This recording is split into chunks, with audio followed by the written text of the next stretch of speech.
The time is just gone 10 minutes to 10 a.m. as we had was closure this morning, and we're now looking at Eskom, and we've seen a press release come through from the EFF calling on Cyril Ramaphosa to remove Pravin Gordhan, to dissolve the Eskom board, and also the incompetent CEO and COO. Now, last night we had a detailed discussion with the former CEO of Eskom. We spoke about the situation, an emergency situation, the government to declare a state of emergency or a national state of disaster. Now, Eskom has come under severe pressure. The political governance of Eskom, huge question marks. It is a nightmare. Pravin Gordhan has come under criticism. His tactics hasn't worked. And also at the same time, we're talking about the Eskom being in the grip of mafia-like tactics, the unbundling, the fanfare that had taken place, the appointment of Andre de Ruyter, and he made a statement talking about you can't flog a dead horse. Now, all of this put into perspective tells us that we are in a dire situation. And at this point in time, the competence or the incompetence of those who are responsible has come under pressure. Joining us on the line, EFF Member of Parliament, Nazir Paulsen. Nazir, assalamu alaikum. As always, welcome. We appreciate your time. Wa alaikum salam wa rahmatullah to you, your viewers, and the listeners as well, Brother Inayat. Yes. Now, I've read the statement, the media statement that the EFF has issued with regards to the removal or calling for the removal of Pravin Gordhan, the COO, the CEO of Eskom. And at this point in time, where we are load shedding, people are tired, people are hurtful, and something drastic needs to be done because this country is at the point of collapse as a result of one entity, and that is Eskom. That's correct, Brother Inayat, and I think all revolves around the CEO. In the midst of a crisis at Eskom, the CEO has felt it fit for him to attend COP26, where there's been funding from the US and Germany for South Africa to move away from coal to the tune of 139 billion rand. Now, I think, if anyone leaves his post at when there's a crisis, then is it really a manufactured crisis, or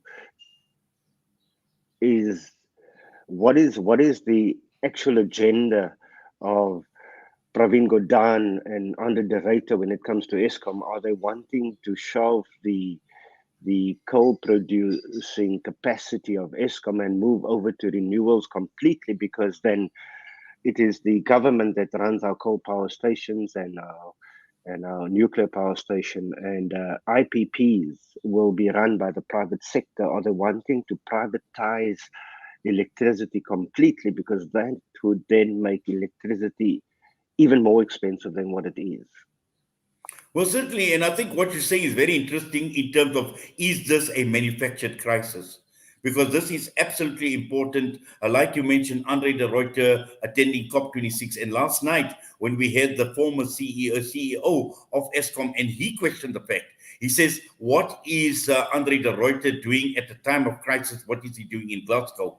And at the same time, questioning the fact that Pravin Gordhan had basically the political interference as well. So somewhere along the line, something just does not gel, Nazir. That is correct, and we firmly believe that this is a ploy by Pravin and company to ensure the privatization of our energy production.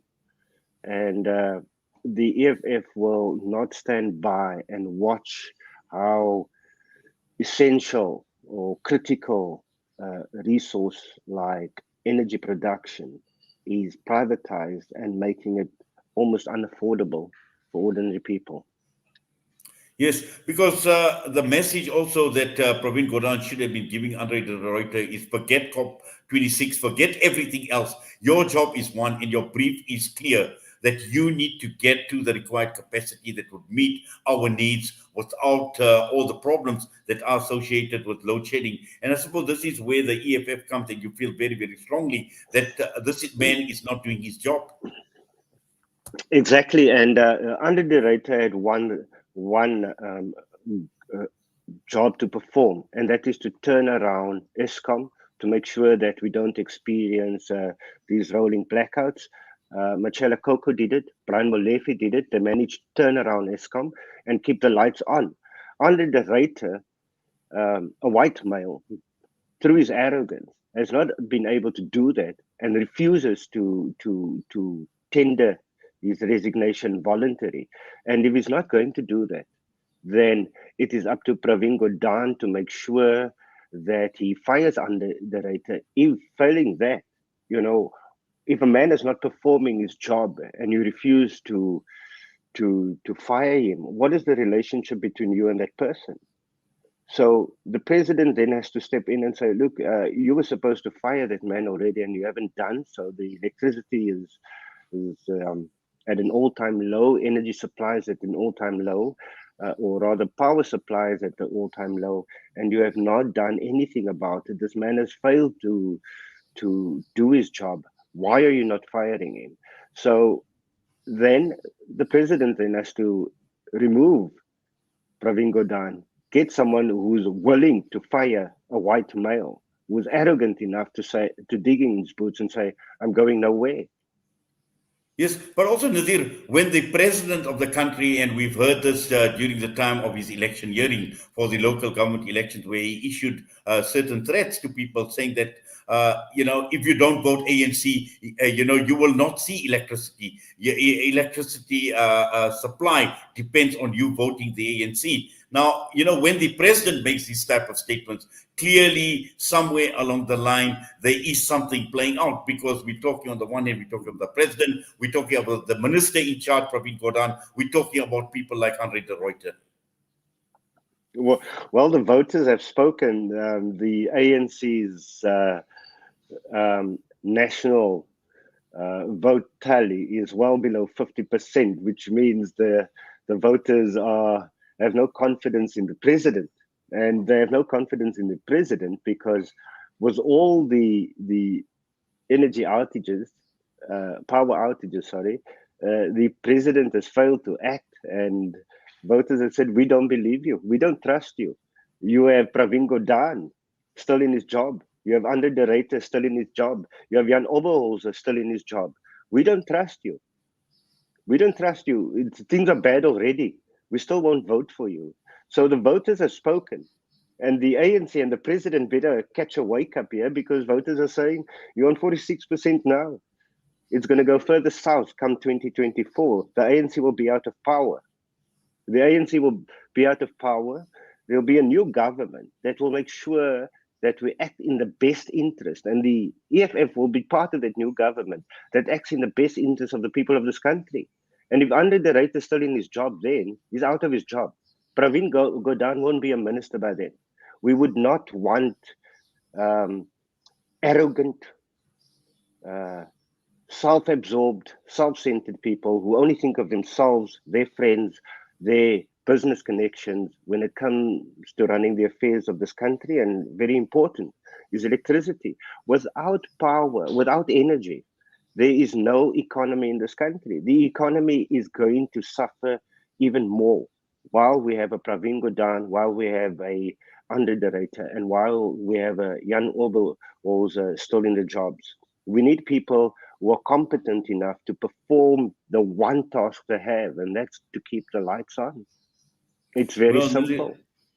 I must say, this is tongue-in-cheek. Without power, the ANC won't be in power. So, they are gone. Brother apart from finished. You can look forward to an EFF government come 2024. Well, apart from the press release, how far is the EFF prepared to take this particular matter on?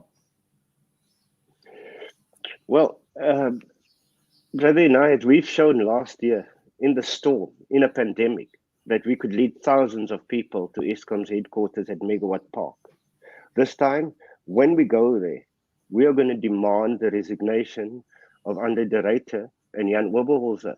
We will go even further than that and demand and make sure that the Minister Pravin is fired by the president of this country. The president has now got to show some balls and show that he's willing to fire the mighty Pravin Gordhan.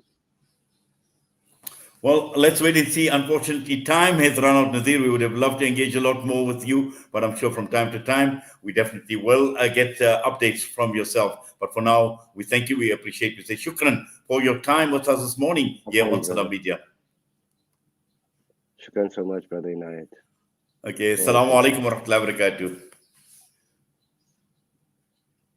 That was Nadir Paulsen, EFF member of Parliament, and this is the media release that they have issued with regard to Eskom and the power situation, but more importantly, telling Cyril Ramaphosa get rid of Pravin Gordhan, and also at the same time the COO and the CEOs of Eskom who have proven to be incompetent according to the EFF.